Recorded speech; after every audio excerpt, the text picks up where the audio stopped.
انہی میں سے ایک آتا ہے کہ آپ صلی اللہ علیہ وسلم سے سوال کیا گیا کہ کون سا کلام افضل ہے؟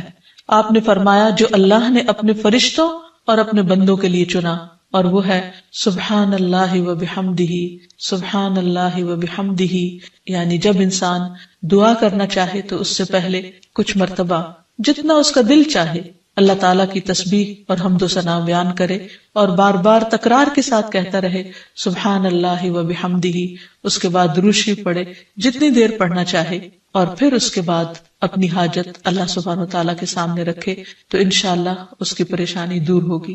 جہاں تک گھریلو پریشانیوں کا تعلق ہے تو اس میں ہم دیکھتے ہیں کہ ہر گھر کے اندر کوئی نہ کوئی چیز ایسی ہو جاتی ہے کہ جس سے باہمی تعلقات میں بدمزگی پیدا ہو جاتی ہے۔ بعض افراد کی طبیعت میں غصہ زیادہ ہوتا ہے، بعض لوگ جھگڑالو ہوتے ہیں، بعض لوگ شکی مزاج کے ہوتے ہیں، بعض لوگوں کو اونچا بولنے کی عادت ہوتی ہے، بعض لوگ دوسروں کو مختلف باتوں پر زج کرتے رہتے ہیں، بعض لوگ اپنی ذمہ داریوں کو ٹھیک سے نہیں نبھاتے۔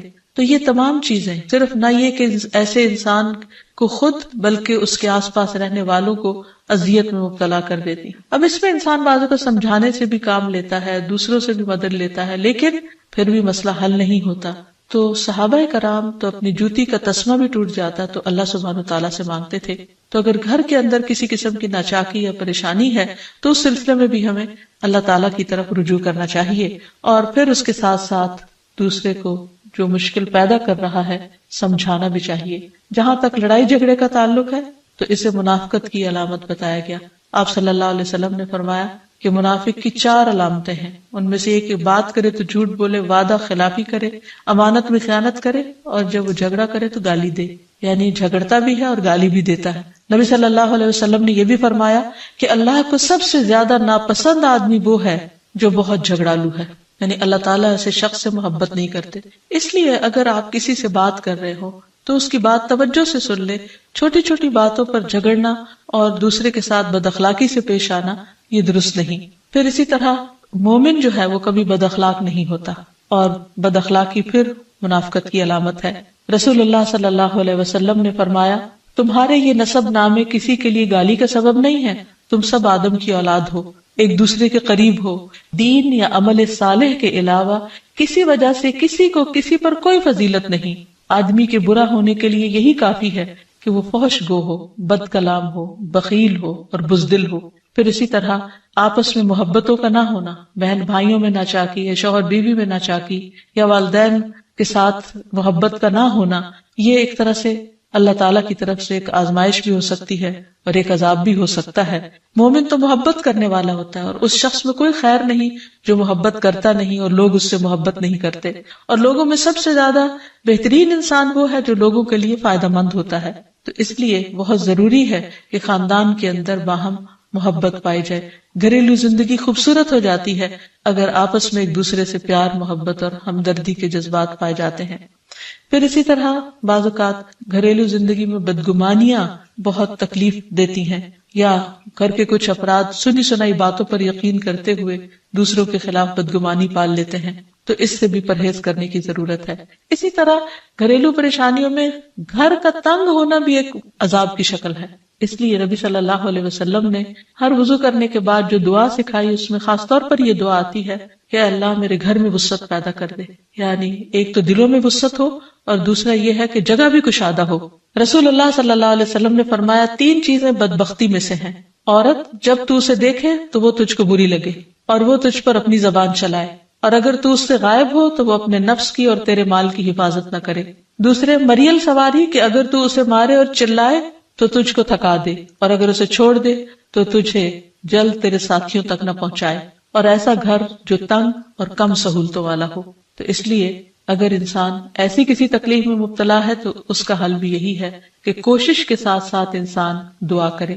اسی طرح خرچ میں کمی، وسائل میں کمی، مال میں کمی، یہ تمام چیزیں بھی عموماً گھروں کے اندر جھگڑے پیدا کر دیتی ہیں۔ کھانے پینے کی قلت، بنیادی ضروریات کا پورا نہ ہونا، تو ایسی صورت میں بھی انسان اللہ تعالیٰ کی طرف رجوع کرے، اور اس کے لیے ساتھ ہی کوشش بھی ضروری ہے۔ کوشش میں سب سے پہلے تو یہ کہ انسان لڑائی جھگڑا چھوڑے، صبر و ضبط کی عادت ڈالے، برداشت و تحمل کی عادت اپنے اندر پیدا کرے، اپنے اخلاق کو بہتر بنائے۔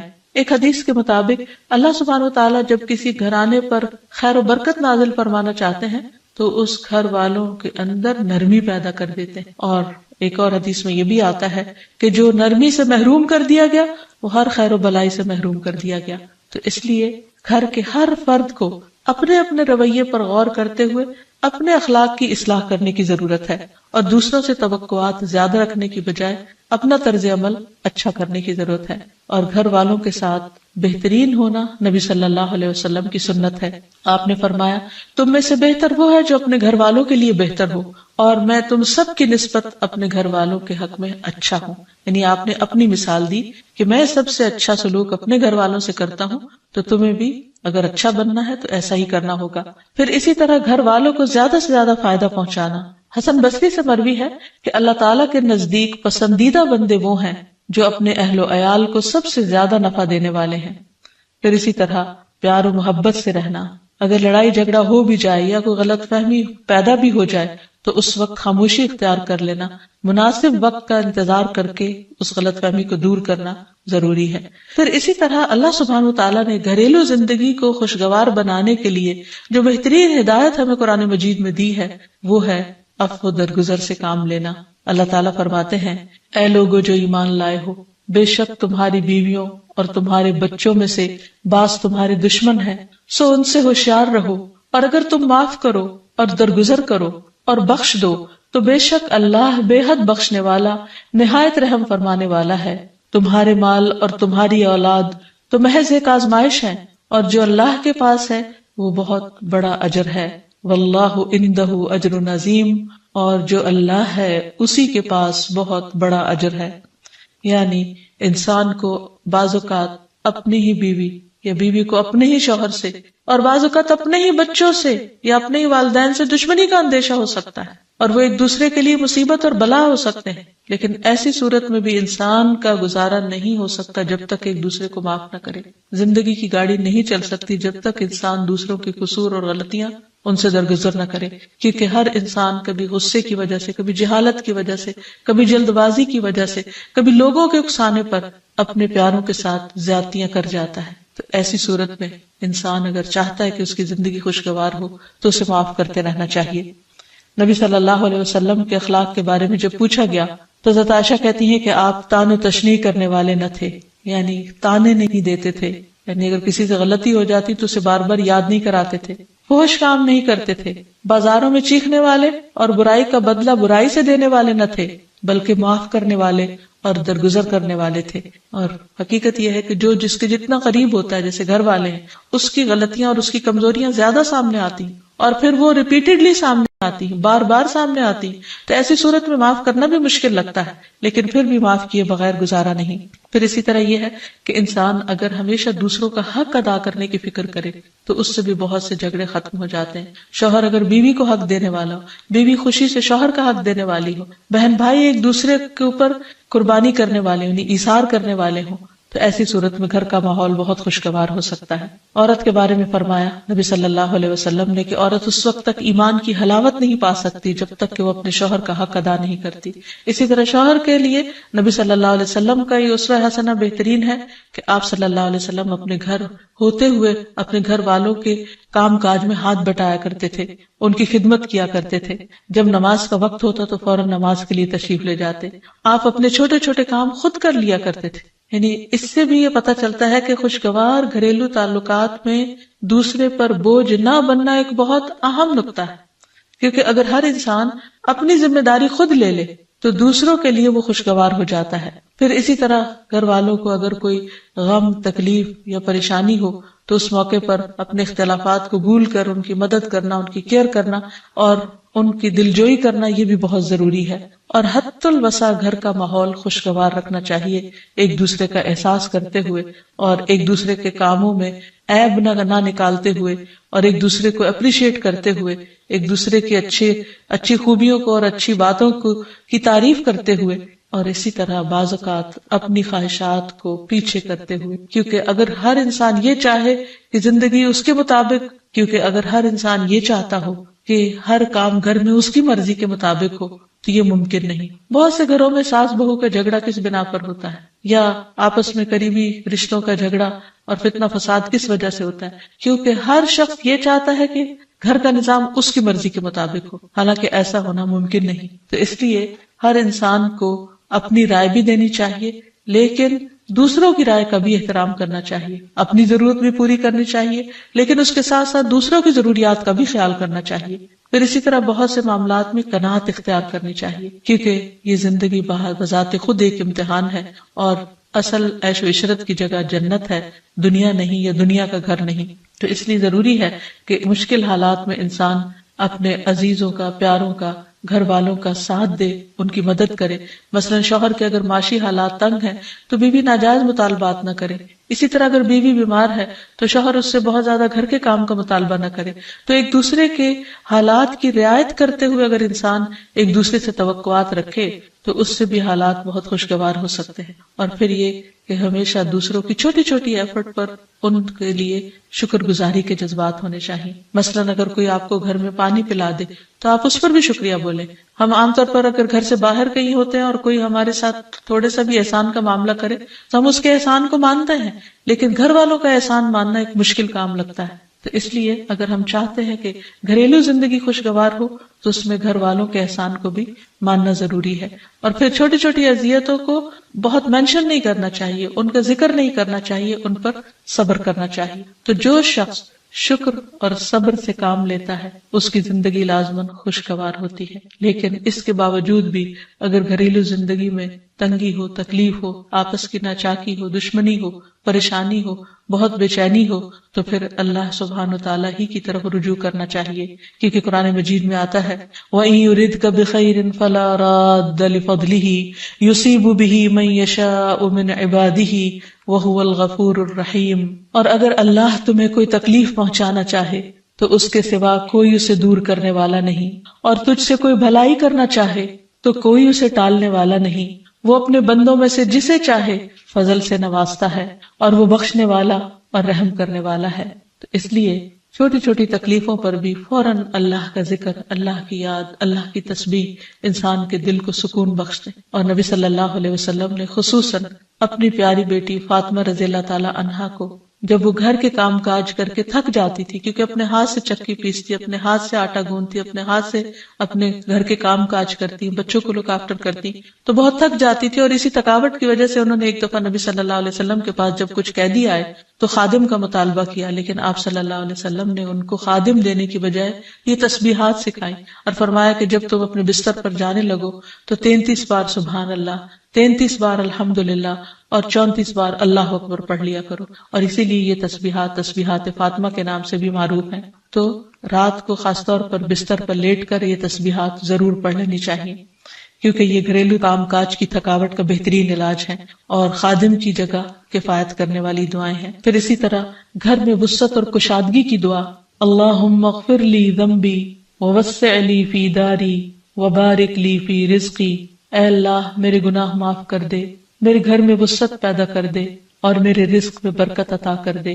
پھر اسی طرح چھوٹی چھوٹی پریشانیوں کے سلسلے میں مثلا بچے کو چوٹ لگ گئی یا اچانک کسی وبائی مرض کا کوئی شکار ہو گیا تو علاج معالجے کے ساتھ ساتھ دعا کرنا ضروری ہے۔ مثلا گھر والوں میں سے اچانک کسی کو کوئی ایسی بیماری آ گئی، کوئی سٹروک ہو گیا یا ہارٹ اٹیک ہو گیا تو سارے گھر والے پینک ہو جاتے ہیں۔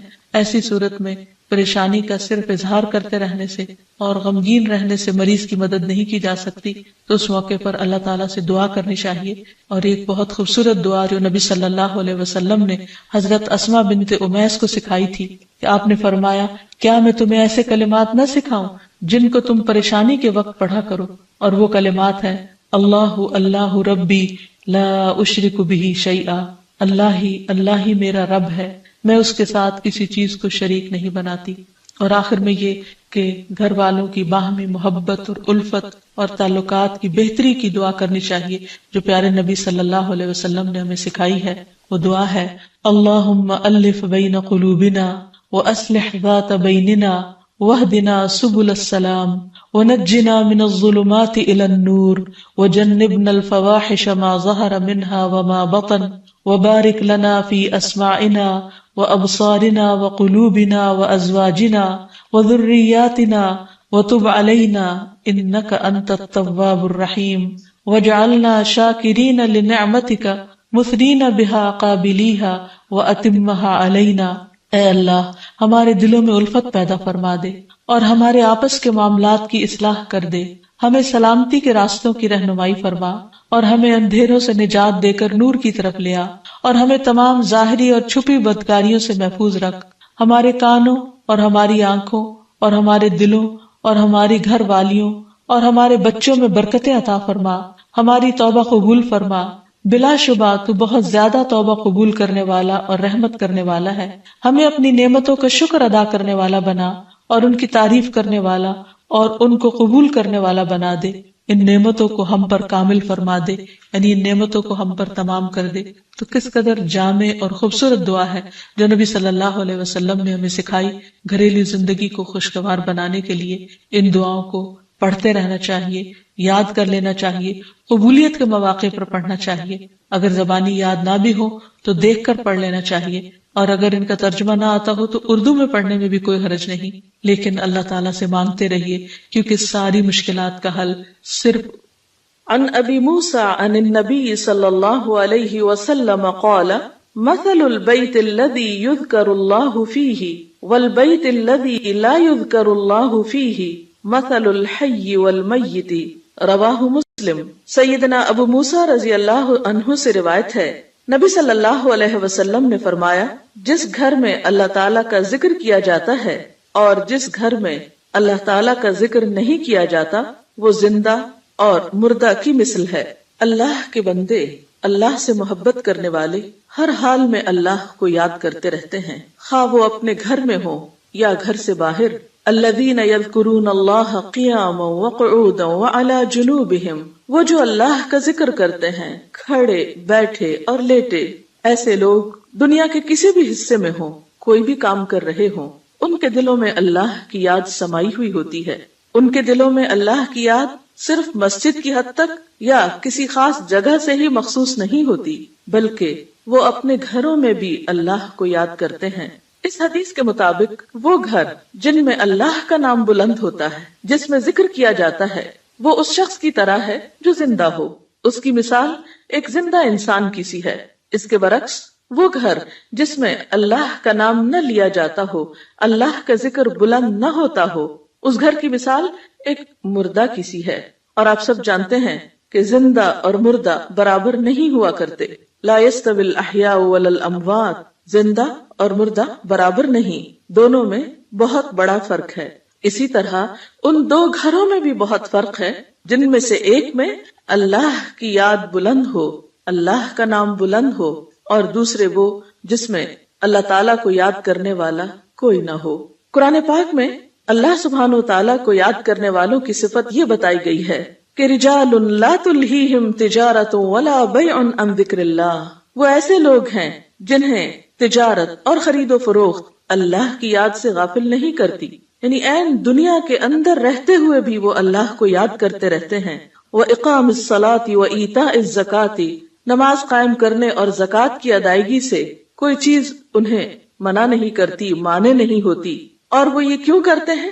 یعنی اللہ کو یاد کیوں کرتے رہتے ہیں اور اپنے فرائض کی ادائیگی میں سرگرم کیوں رہتے ہیں؟ یخافون یوما تتقلب فیہ القلوب والابصار، وہ اس دن سے ڈرتے ہیں جس دن دل اور نگاہیں الٹ پلٹ ہو جائیں گی، یعنی قیامت کا خوف ہے ان کے دل کے اندر، اور اس کے ساتھ ساتھ اللہ کے فضل کے امیدوار بھی ہیں۔ لیجزیہم اللہ احسن ما عملوا ویزیدہم من فضلہ، تاکہ اللہ ان کو بدلہ دے ان کے اچھے اعمال کا جو انہوں نے کیے، اور اپنے فضل سے زیادہ بھی نوازے۔ واللہ یرزق من یشاء بغیر حساب، اور اللہ اپنے رزق میں سے جسے چاہتا ہے بے حساب عطا کر دیتا ہے۔ تو بات یہ ہے کہ جو دل خوف اور امید کے درمیان ہوتے ہیں وہ دل اللہ کی یاد سے معمور ہوتے ہیں، اور جن لوگوں کے دل اللہ کی یاد سے معمور ہوتے ہیں ان کے گھر بھی اللہ کی یاد سے معمور ہوتے ہیں۔ عام طور پر گھروں میں دو طرح سے ذکر ہوتا ہے، ایک انفرادی ذکر اور ایک اجتماعی ذکر۔ انفرادی ذکر میں نماز پڑھنا، قرآن کی تلاوت، اور اسی طرح چلتے پھرتے، اٹھتے بیٹھتے، گھر کے کام کاج کرتے، لیٹتے جاگتے، چلتے پھرتے اللہ کو یاد کرتے رہنا، خصوصاً وہ مسنون اذکار جو رسول اللہ صلی اللہ علیہ وسلم سے وارد ہیں۔ اور دوسری قسم اجتماعی ذکر کی ہے کہ کسی ایک گھر میں مختلف لوگ جمع ہو کر یا اہل خانہ ہی جمع ہو کر اکٹھے بیٹھ کر اللہ کو یاد کریں. اور اس سے مراد کسی خاص قسم کا وظیفے کا ورد ہی نہیں بلکہ اللہ تعالیٰ کی یاد کے مختلف طریقے ہو سکتے ہیں.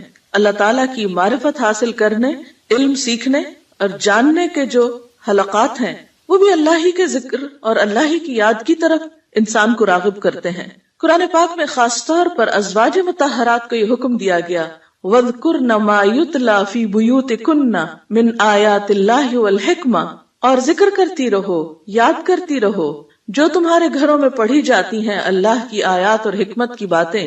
یعنی ازواج مطہرات رسول اللہ صلی اللہ علیہ وسلم کے گھر میں قرآن پاک اور حکمت کی باتوں کا ذکر کریں، یعنی انہیں آپس میں بھی سیکھیں سکھائیں اور دوسروں کو سکھانے کا بھی انتظام فرمائیں. تو گویا ذکر کی مجالس سے مراد تسبیحات وغیرہ کرنا بھی ہو سکتا ہے اور علم کی مجالس بھی ہیں، اور خصوصاً ایسے علم کی مجالس جن کے ذریعے انسان کے ایمان میں اضافہ ہو، اللہ تعالیٰ سے تعلق مضبوط ہو. قرآن پاک میں اللہ تعالیٰ نے اہل ایمان کو خصوصی طور پر تنبیہ فرمائی، تلقین فرمائی، یا ایھا الذین آمنوا لا تلہکم اموالکم واولادکم عن ذکر اللہ، اے لوگو جو ایمان لائے ہو، تمہارے مال اور تمہاری اولادیں تمہیں اللہ کے ذکر سے غافل نہ کریں. ومن یفعل ذلک فاولئک ھم الخاسرون، اور جو ایسا کریں گے وہی لوگ دراصل خسارہ پانے والے ہیں، نقصان اٹھانے والے ہیں. یعنی گھر میں ہوتے ہوئے انسان دنیا کے کاموں میں مشغول ہو جاتا ہے یا بال بچوں کی محبت میں بعض اوقات اللہ تعالیٰ کی یاد سے غافل ہو جاتا ہے، تو ایسے میں فرمایا کہ لا تلہکم اموالکم واولادکم عن ذکر اللہ، یہ دنیا کے مال اور یہ تمہارے بال بچے تمہیں اللہ کی یاد نہ بھلائیں. گویا گھر میں ہوتے ہوئے اللہ کو یاد کرتے رہو.